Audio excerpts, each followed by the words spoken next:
Hello, my friends, and welcome once again to the Romano Report Podcast. This is the second episode, and as I am recording right now, it is Wednesday, August 13th.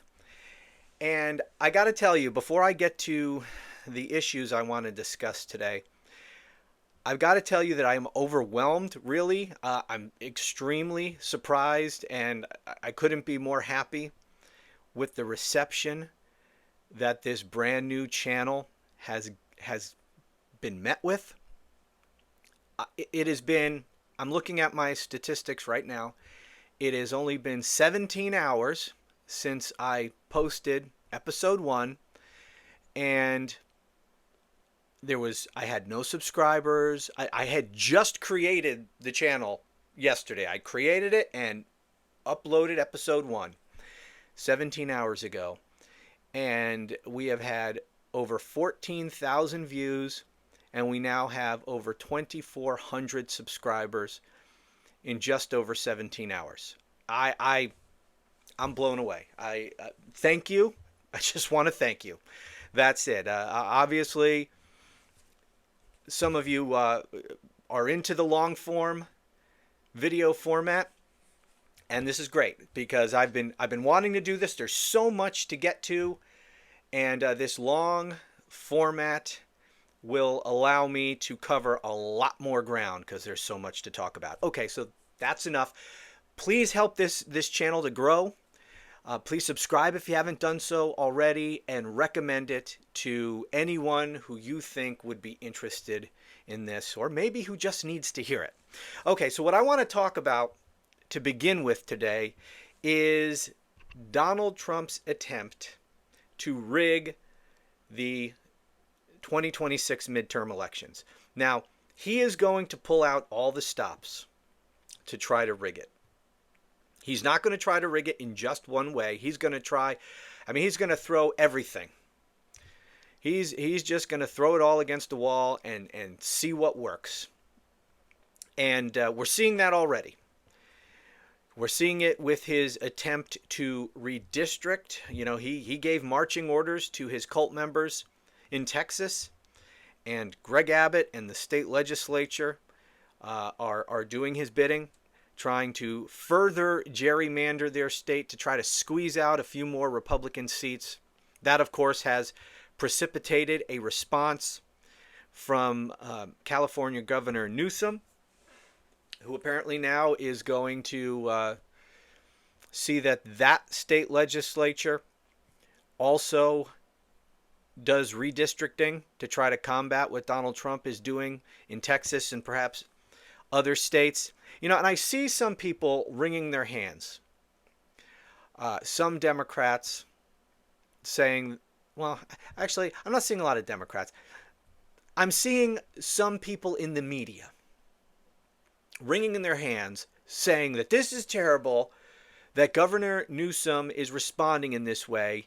You know, two wrongs don't make a right, all that kind of crap. Specifically, I just saw a video earlier today of Chuck Todd. Fuck Chuck. You know, he was saying exactly that. You know, this is terrible. Both sides are doing this. Blah, blah, blah. But it's not both sides, jackass. This was Republicans. This was Donald Trump trying to rig the election. And it's about damn time that Democrats fight fire with fire. Okay, I would prefer that this wasn't happening. We would all prefer that this wasn't happening, that Donald Trump wasn't trying to do a mid-decade redistricting to try to rig the next election. But the fact is that he is doing that. And you either sit by and act holier than thou. Oh, this is terrible. We're not going to, two wrongs don't make a right. And we're not, when they go low, we go high. That kind of crap. That kind of bullshit is why Donald Trump is president. You know, you don't bring a knife to a gunfight. Democrats for far too long have been bringing a fucking throw pillow to a gunfight. It's about time they start fighting back. So it sucks that we have to do this, but you got to do it. You have to respond this way. Anyway, I want to talk specifically about what might the effect of this redistricting be. Because it is entirely possible that this whole thing blows up in Donald Trump's face spectacularly. Everybody just assumes that if they do redistricting in Texas, and the same logic, the same reasoning would apply to anywhere else they might try to do redistricting, it's just assumed that they will be successful in creating more Republican seats. Now, you can't create more seats. You only are entitled to so many congressional seats based off the last census, right? So the number of seats cannot change. What they're trying to do is to redistrict, to redraw these districts in such a way that they are able to flip a blue district red. That's what they're trying to do. It's not going to actually add more seats.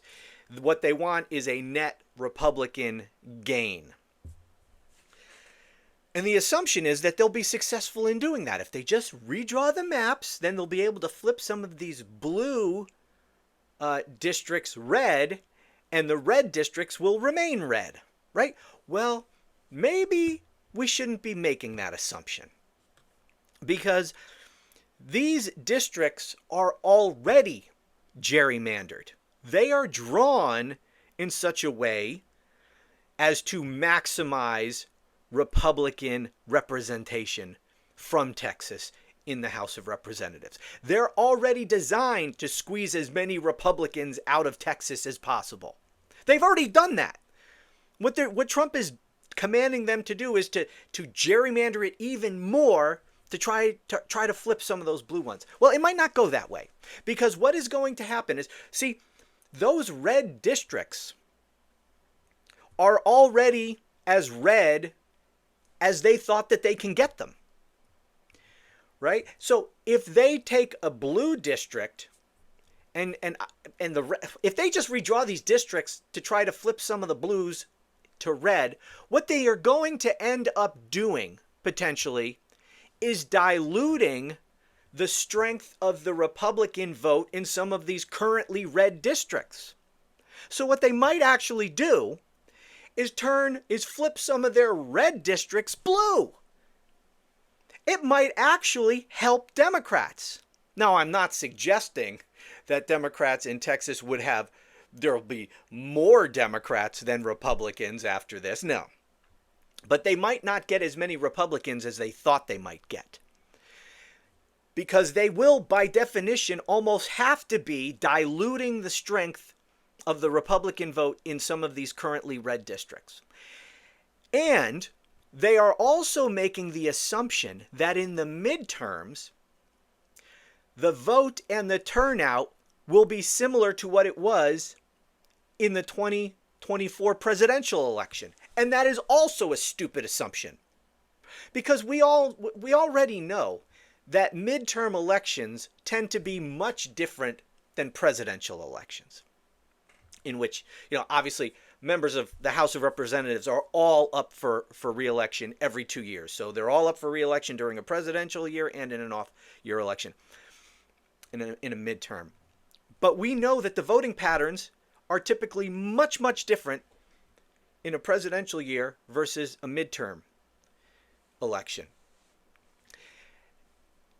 And so it is really, really stupid to assume that the electorate will look exactly like it did in 2024 and that they will vote in the same way. Because we can look at the polls, and Donald Trump is underwater in popularity. He is the most unpopular president at this point in his presidency of any president in all of American history, at least insofar as we have polling data on this subject. In fact, right after January 6th, when he had the worst polling ever, he was at 34%, I believe. Several polls have him right now at 37, 38%. He is almost as unpopular as he was immediately after January 6th insurrection. Okay, and The problem that he has, and I think that he is going to remain this unpopular, or there's a very good chance that this is it, because we've seen over time, and we have polling data for many presidents about this. If their polling is low because of a general sense that this guy sucks, that this guy is doing a terrible job, those views tend to become ingrained and hardened, and they don't go away. The poll numbers seldom go up after people have already decided, you know what, he's doing a shit job.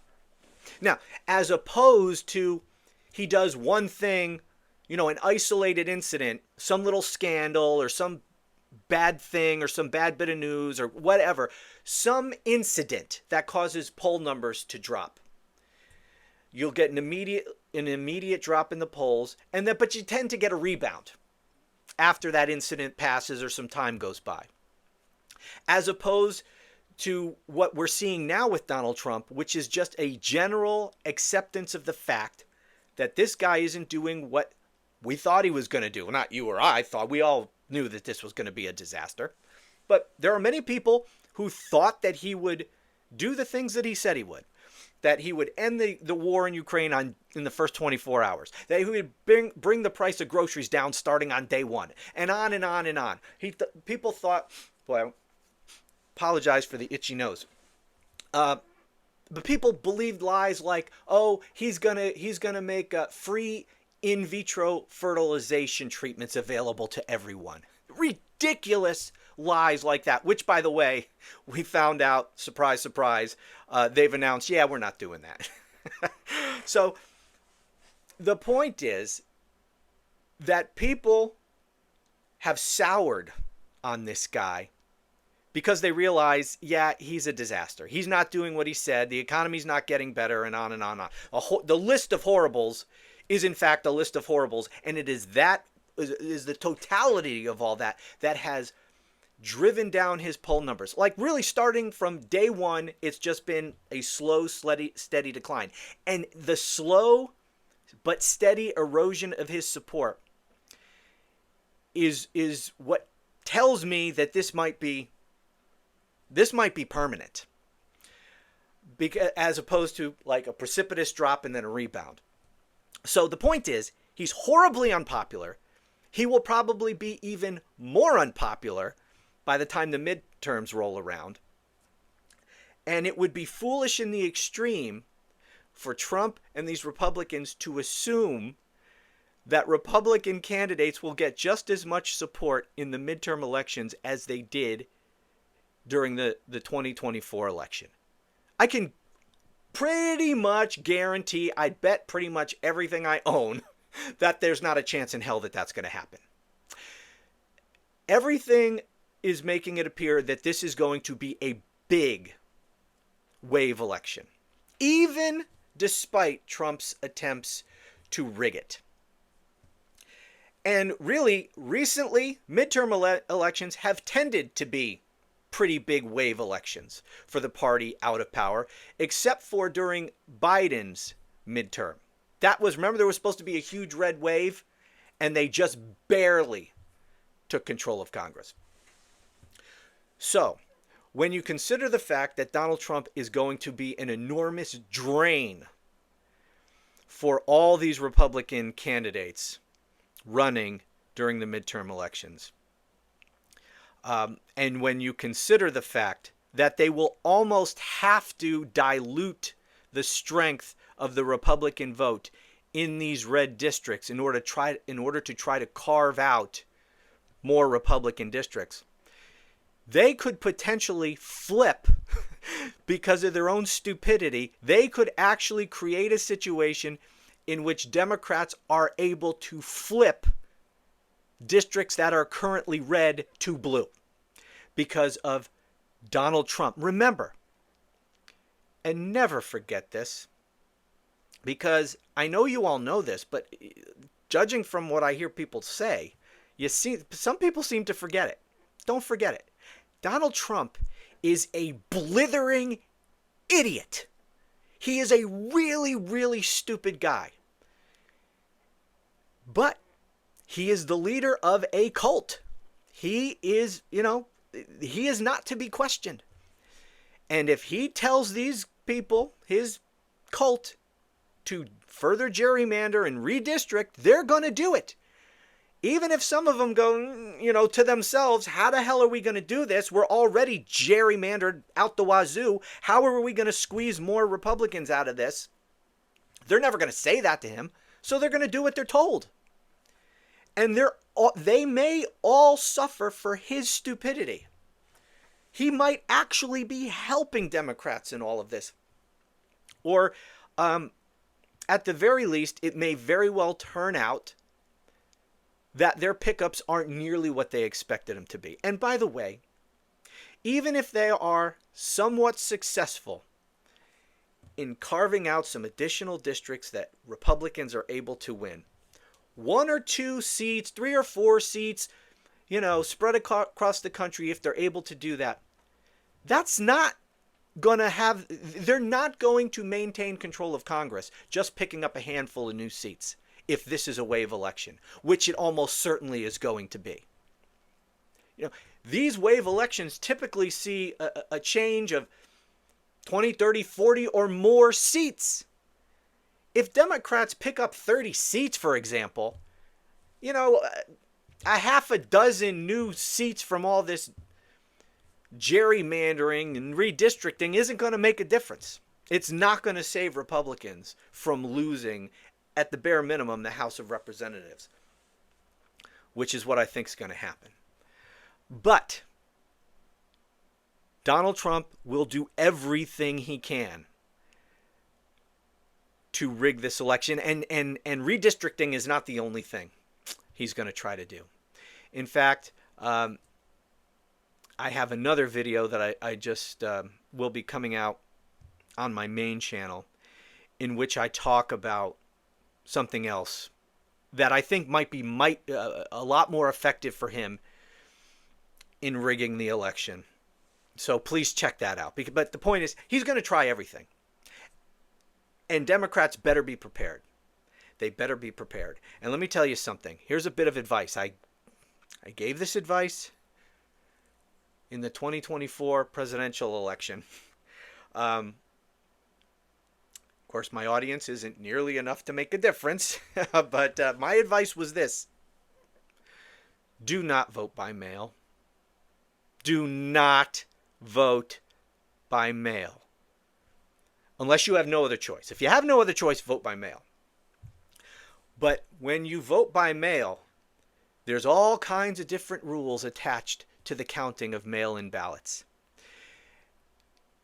And especially if you live in a Republican state, if there is any discrepancy, if there's anything the least bit out of place with the ballot you send in, they will just reject your ballot.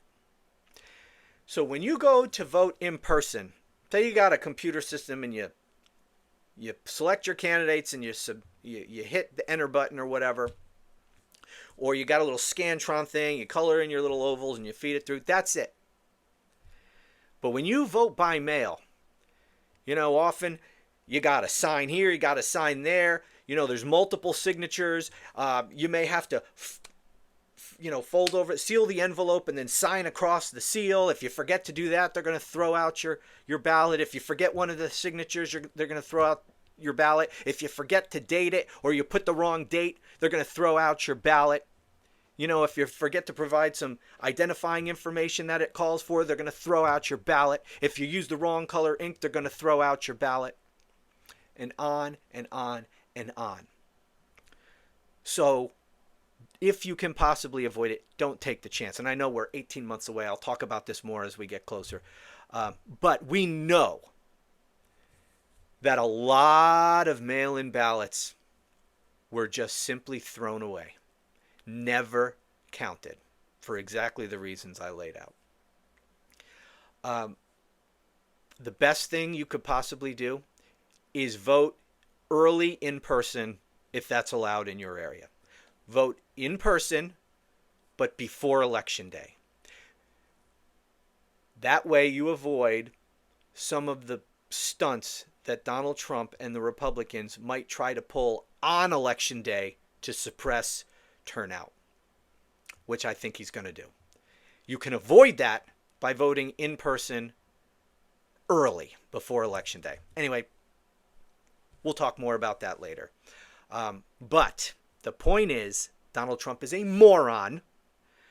And while this effort to redistrict in an attempt to get more Republicans elected to game the system, I mean, it's legal. It's awful. But it's legal. But it might also blow up in their face. So, fingers crossed. The one thing you must always factor in when you're evaluating something that Donald Trump is doing or commands other people to do on his behalf, you have to factor in that this guy is an idiot. Don't assume that this is a great plan that's going to work perfectly. Because more often than not, it won't.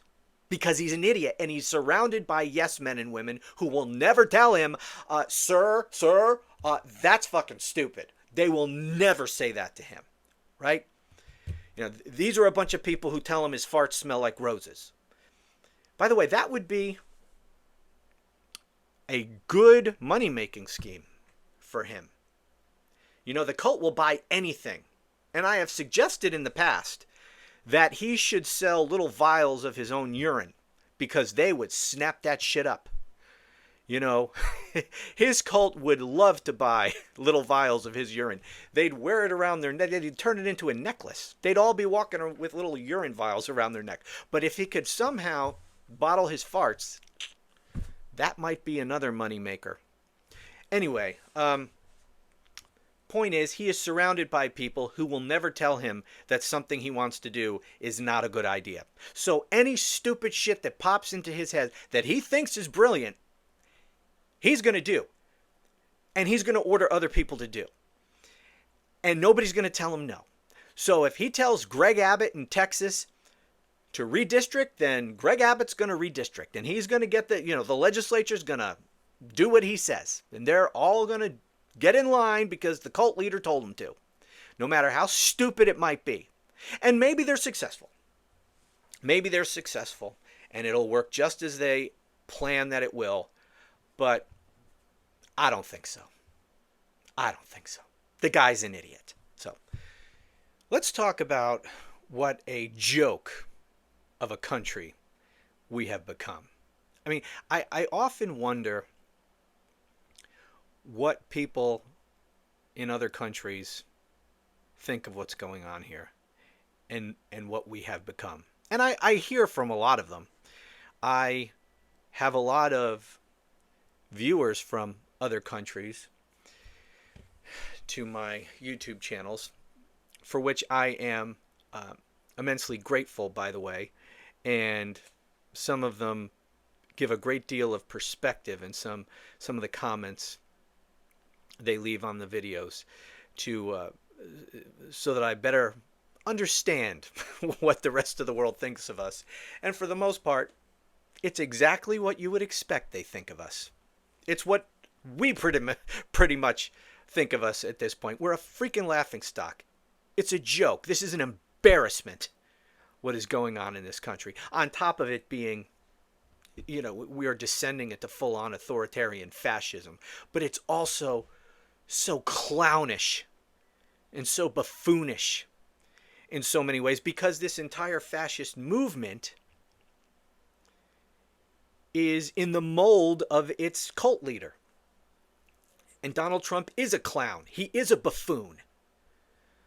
But he's also an authoritarian.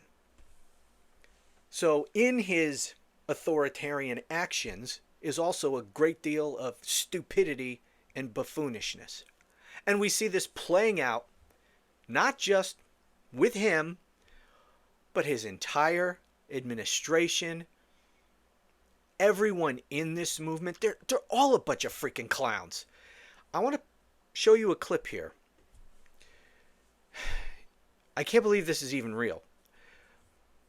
But we have Benny Johnson. I don't know, you might not be familiar with this guy. And consider yourself lucky if you're not. but he is a podcaster. I don't know what his background is other than being a podcaster and a social media shit poster, but he's big in MAGA world. I believe I may be wrong about this, so I'll say this with that asterisk that I might be wrong about this, but I believe, correct me if I'm wrong, that he is one of those MAGA influencers who was on the Russian payroll with people like Tim Pool and I think Dave Rubin and some others.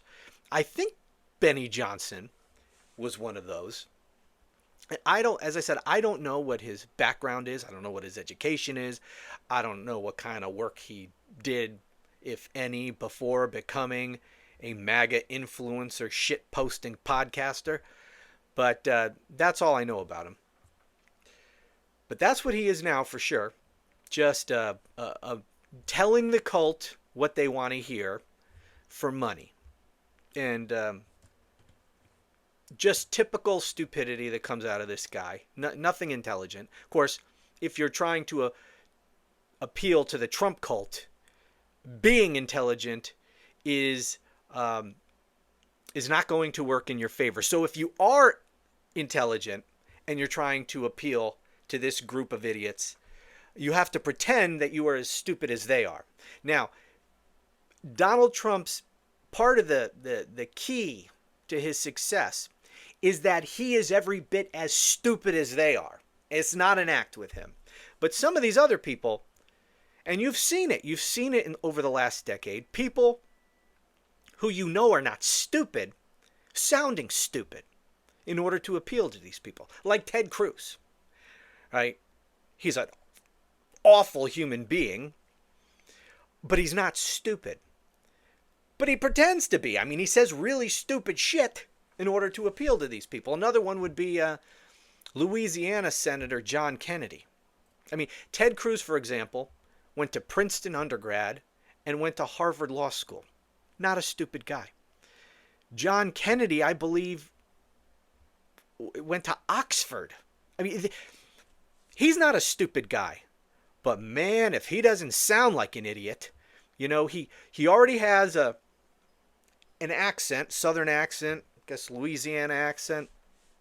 I don't know if he's from Louisiana originally or whatever, but he's got that Southern accent, which he so clearly exaggerates, especially anytime he appears on Fox News. Oh man, he plays up that accent, just sounding like the dumbest goober you've ever heard, and just says the dumbest shit, because you got to appeal to these morons. Anyway, so that's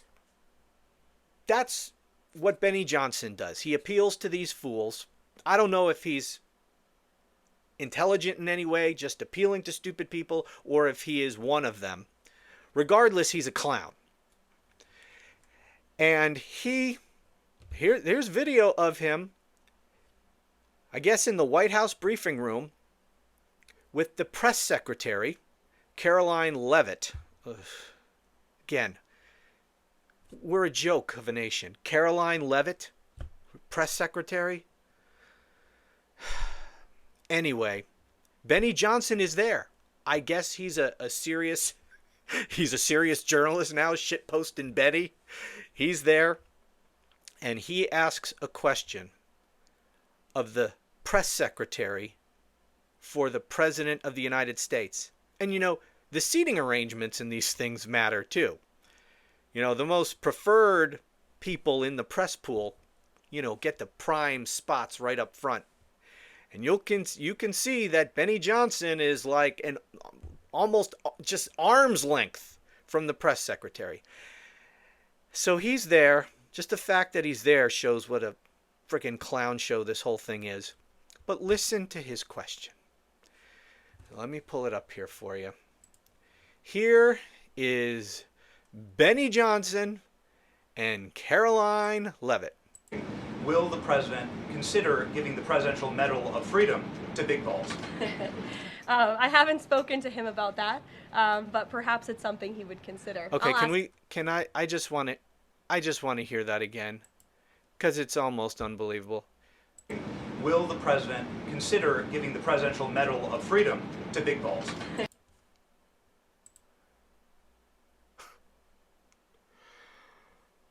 Oh my God, a shit-posting podcaster in the White House, the briefing room, whatever the hell they call it,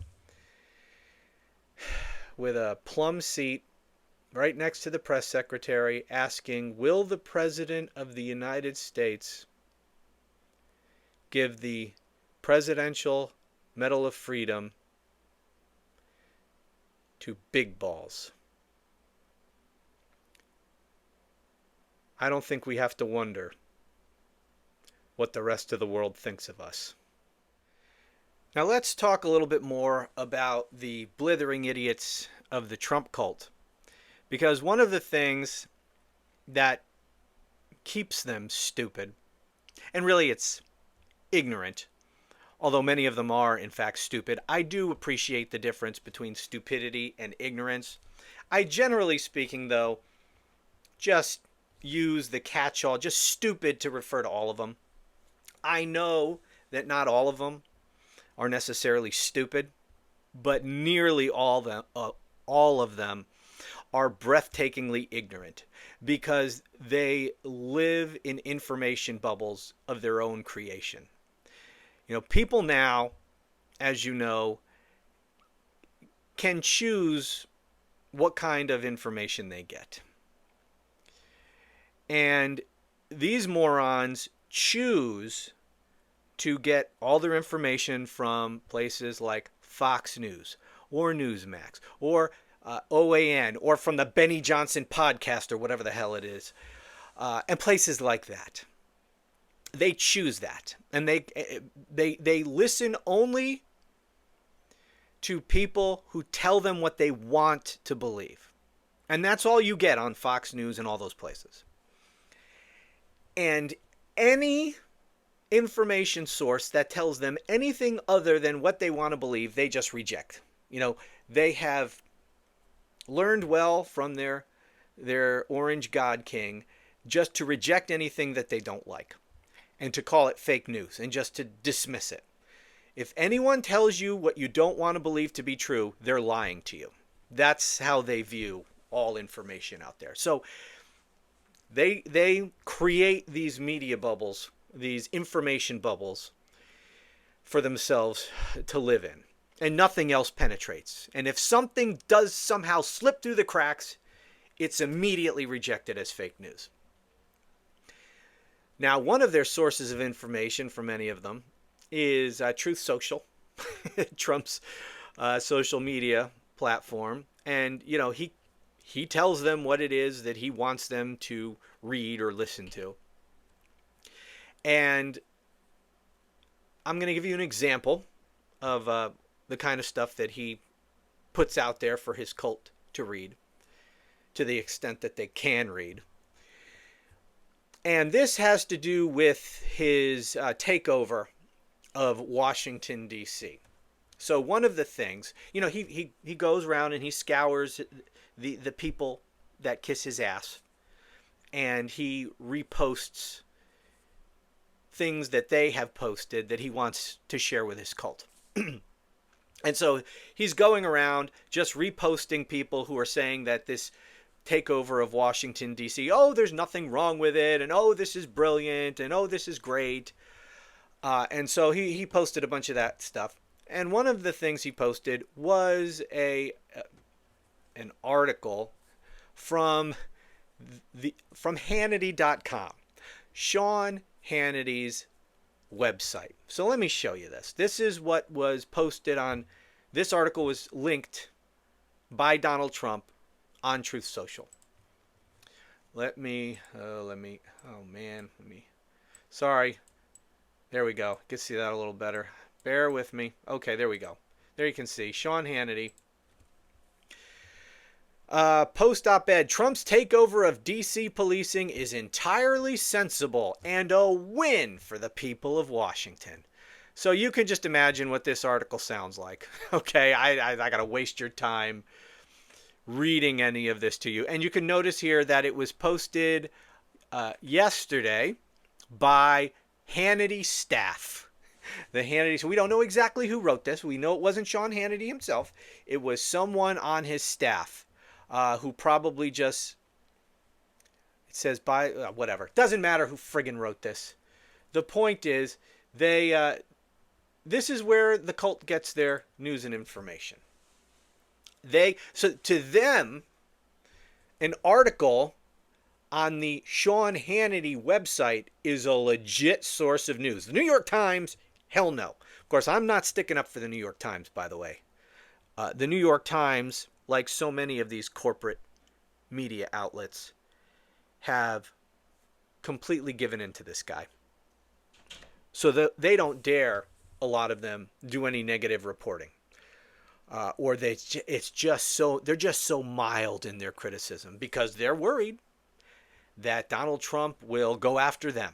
Donald Trump, if you write an article that he doesn't like, he might try to get you fired or banned from the White House press pool or that kind of stuff. So or he'll sue you. And so they have gotten right in line. So it's not like these traditional mainstream media outlets are much better, but it's still no comparison to SeanHannity.com. And that's the kind of crap that they consume. This is why they're so breathtakingly ignorant / stupid. Now, on this issue of Trump's taking over of the police force in Washington, D.C., and deploying the National Guard, this is largely going to be, in terms of what is actually done, a big fat nothing burger.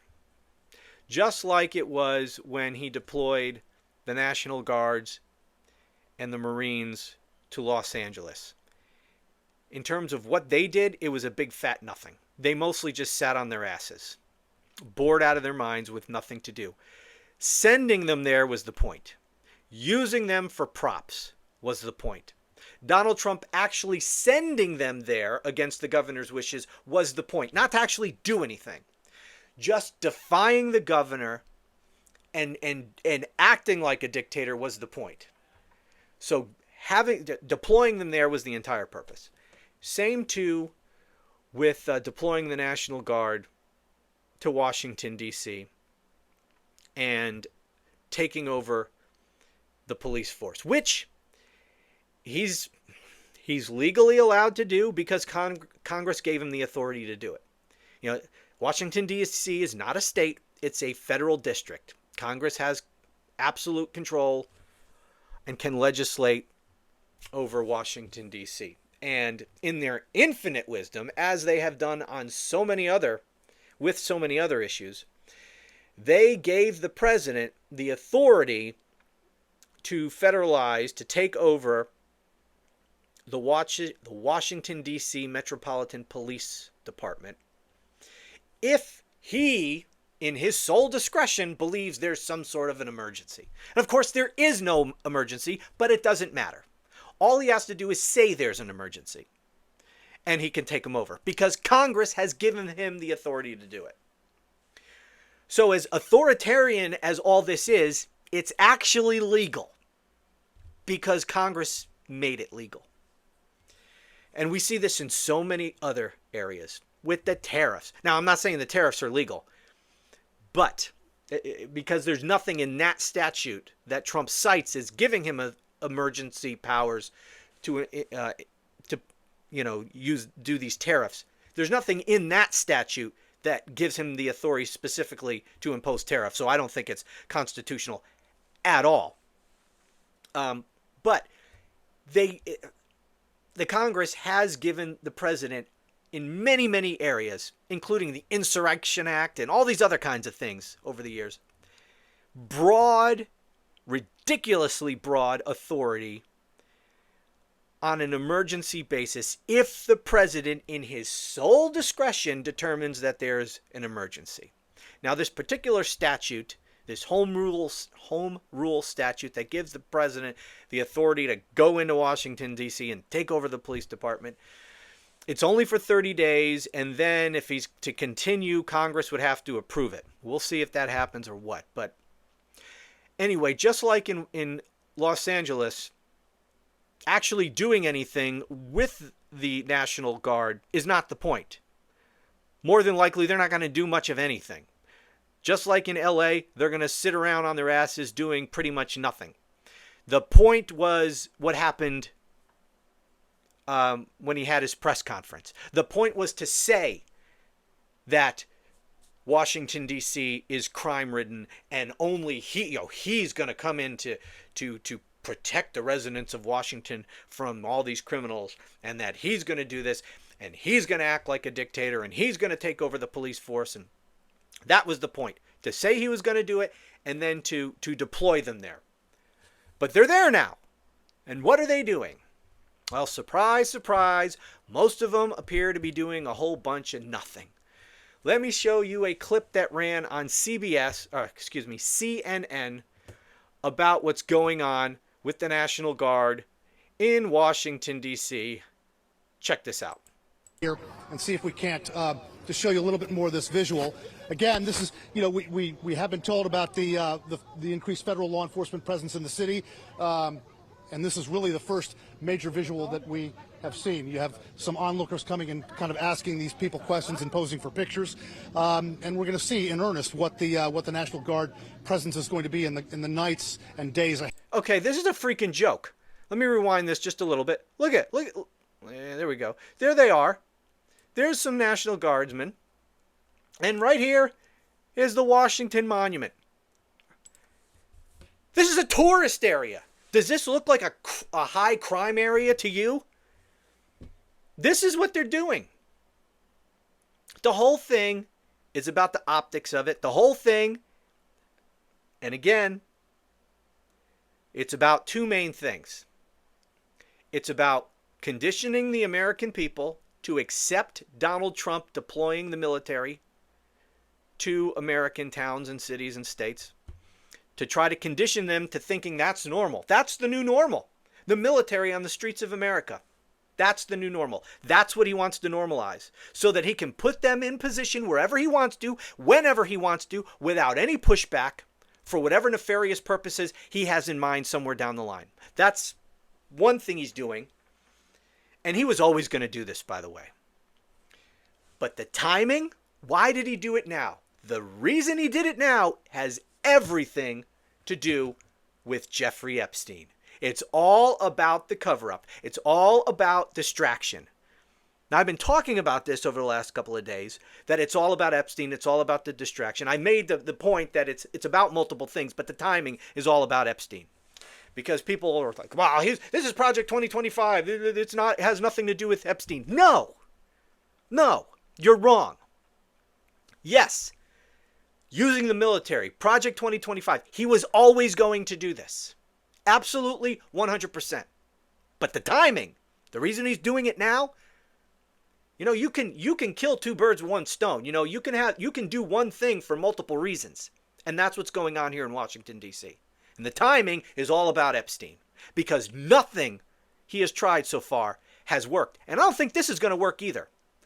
And he might, because he had his little press conference, but I don't think most people give a shit. They don't. And unless there's riots in Washington, D.C., which Donald Trump would love, by the way, he would actually love for there to be riots so that he can use the military. He would love it, because that would distract. That would be a good distraction. The U.S. military on the streets of the Capitol, with riots going on, Trump would love that shit. He'd be all over the TV all day long. He'd be eating that up. That would be a good distraction from Epstein. But this is no distraction. Calling up the National Guards to do nothing but take pictures of themselves and, pose with tourists at the Washington Monument because they're bored out of their minds because they're doing nothing. They're just being used for photo ops for the president's friggin' theater to be used as props. No, that's not gonna do it. That is not gonna effectively change the subject from Epstein. And by the way, maybe when he realizes that he's not changing the subject with this move in Washington, D.C., maybe then he does something to instigate a riot. You know, maybe some of his people on Trump's orders incite a riot so that Donald Trump can ratchet this whole thing up in order to distract from Epstein. I don't know that that's going to happen, but would you be surprised? I sure as hell wouldn't. Maybe we'll see that. I don't know. But he's also going to Alaska in a couple days on Friday. Again, that's all about Epstein. That's not substantive. This meeting with Putin, that's not substantive. That's not a serious attempt to reach a deal to end that war. He's not even inviting Zelensky. He specifically said Zelensky's not invited. How the hell are you going to get a negotiated end to this war when you're not even inviting one of the parties to the war? So it's not a joke. It's a joke. It's not about actually ending the war. It's about distracting from Epstein because nothing else has worked. Well, maybe if I meet with Putin, that'll take the focus off Epstein. And Zelensky has already come out and said, look, you're not inviting us? Well, nothing you guys come up with, we're not going to be bound by anything you come up with. It's dead on arrival. We're not agreeing to shit. Unless we're there, part of the conversation, we're not agreeing to anything. So why do it? Epstein, that's why do it. All about Epstein, just like the timing of his federal takeover of Washington, D.C. Again, he was always going to do this because he was always going to try to condition the American people to accept the military on the streets of our cities. And he was always going to start with Washington, D.C. because he can do it legally. All he's got to do is say, oh, there's an emergency. And he can do it just like he did because it's a federal district and not a state. So there's a huge legal and constitutional difference there. But in the minds of the average American, it's no different than if he did this in Baltimore or Chicago or Philadelphia. They don't know the legal and constitutional distinction between Trump sending the military to Washington, D.C. versus Philadelphia. They don't get that. All they see is the military is on the streets of an American city, and this is about conditioning them to accept that. That's what it's about. So it was always going to happen. And he was always going to begin with Washington, D.C. before he starts doing this in other places, which he will. And by the way, the video, you got to watch it, that I put up on my main channel, The Romano Report. And please subscribe to both channels because you will miss some of my content if you don't.